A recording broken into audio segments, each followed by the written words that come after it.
بسم اللہ والصلاة والسلام علی رسول اللہ۔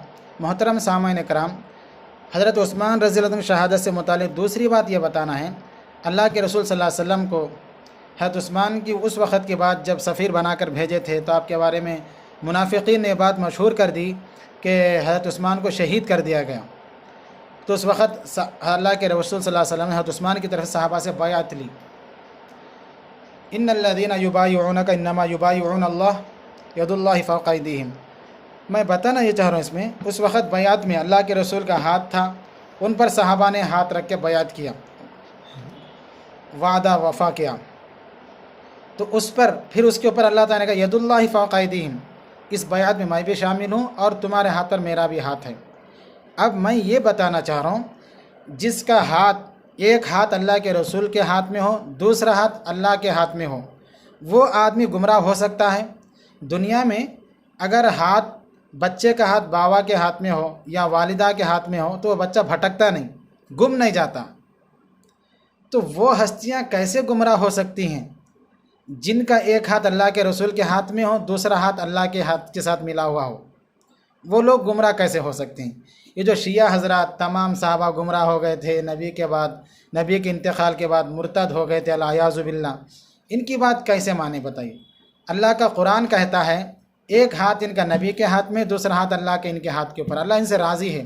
دوسری بات اللہ تعالیٰ ایک اور بات بتاتا ہوں، بہت سارے پڑھے لکھے لوگ، بہت پڑھے لکھے لوگ جن کو بہت زیادہ اپنے علم پر گھمنڈ ہے، وہ لوگ کہتے ہیں کہ بھائی تاریخ میں یہ لکھا گیا، تاریخ میں یہ حضرت معاویہ ایسے، وہ ویسے، یہ ویسے، فلاں نے بعض صحابہ کو گالیاں دیتے ہیں۔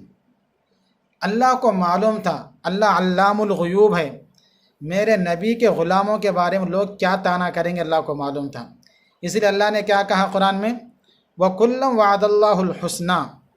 اللہ تعالیٰ سورہ حدید میں فتح مکہ سے پہلے جو ایمان لائے ان کے لیے بھی، اور فتح مکہ کے بعد جو ایمان لائے، فتح مکہ کے بعد ایمان لانے والوں میں سے خاص کر کے حضرت ابو سفیان وغیرہ ان کے خاندان کے لوگوں میں سے لوگ ان کو طعنہ دیتے ہیں حضرت ابو سفیان کو۔ بے شک حضرت ابو سفیان رضی اللہ تعالیٰ عنہ اسلام لانے سے پہلے نبی کے خلاف بہت سے جنگیں لڑیں، اس میں کوئی اشکال نہیں ہے، لیکن جب بندہ اسلام لا لیتا ہے، ایمان قبول کرتا ہے، نبی کے ہاتھ میں ہاتھ دے دیتا ہے، تو پھر الاسلام یہدی ما کان قبلہ، اسلام اس سے پہلے کے تمام گناہوں کو ڈھا دیتا ہے۔ پھر وہ ایسا ہو جیسا کہ ماں کے پیٹ سے عجیب پیدا ہوا، بھئی اللہ معاف کر دیا، رسول اللہ صلی اللہ علیہ وسلم اپنے ہاتھ میں ہاتھ لے لیے ان کا، اب ان کو کئی کو پیٹ میں درد ہو رہا ہوں گا۔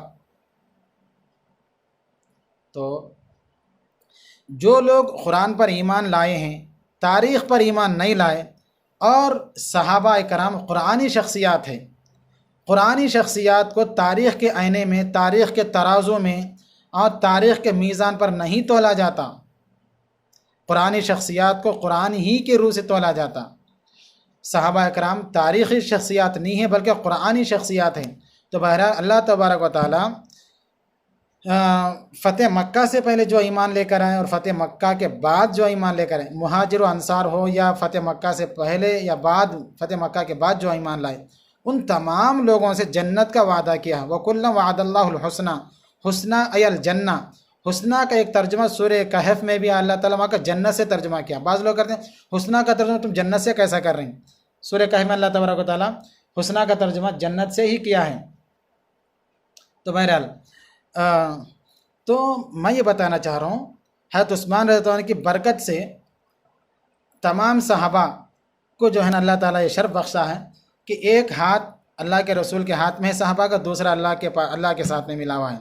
تو محترم سامعین کرام، جو بندہ تاریخ پڑھ کر یا ضعیف موضوع من گھڑت روایات پڑھ کر صحابہ پر طعنہ دیتا ہے، صحابہ کو گالی بکتا ہے، وہ پکا گمراہ، اور کوئی اور لفظ نہیں بولوں گا میں، دائرہ اسلام سے خارج ہے۔ کیوں؟ جس سے اللہ راضی، جس کو اللہ جنتی کہے، تمہارے پیٹ میں درد کیوں ہو رہا بابا؟ تو بہرحال یہ شیعہ تو شیعہ ہے ہی، بعض سنی اپنے آپ کو سنی کہلانے والے بھی، بھائی جنت اللہ کی، اس کے سب سے زیادہ حقدار اللہ کے رسول، یہ دونوں راضی ہے جنت والے، تو تمہارے پیٹ میں درد کہیں کو؟ غلطی اللہ کے لیے ہوئی، اللہ معاف کر دیا، تم 1400 سال کے بعد آ کے وہ ابو سفیان ویسے تھے، بھائی جیسے بھی تھے اللہ معاف کر دیا، تمہارے پیٹ میں درد کیا ہے؟ ہاں، ہم یہ نہیں کہتے کہ حضرت ابو سفیان، حضرت امیر معاویہ، حضرت علی رضی اللہ عنہ سے بڑھ کر ہیں، فرق مراتب اپنی جگہ ہے، جس طرح تلک الرسل فضلنا بعضهم علی بعض، اسی طرح ہم صحابہ کرام کے مراتب میں لا نفرق بین احد منہم، ان میں ہم کچھ بھی تفریق نہیں کر سکتے بھائی، ان کے مراتب اپنی جگہ ہے، لیکن ہے سب جنتی۔